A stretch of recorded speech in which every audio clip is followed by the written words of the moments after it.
প্রথমে কড়াইতে কিছুটা তেল দিয়ে দিলাম। এবার এক এক করে মাছের লেজগুলো ভেজে নেব।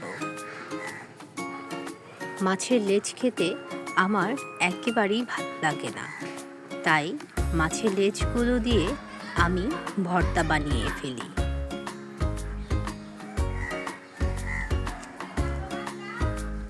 এপিট ওপিট করে বেশ ভালো করে ভেজে নেব।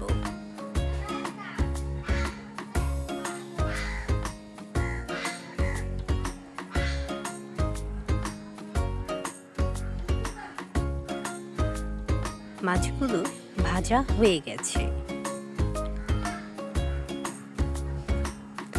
এবার 3টে শুকনো মরিচ ভেজে নিলাম।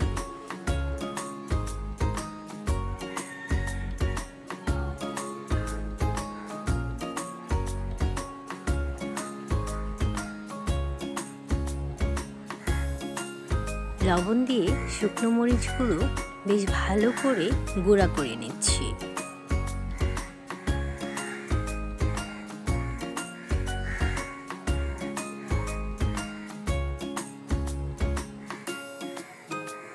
এবার কিছুটা পেঁয়াজ কুচি দিয়ে দিলাম, সাথে ভেজে রাখা মাছগুলো বেছে নিয়েছি, একই সাথে দিয়ে দিয়েছি।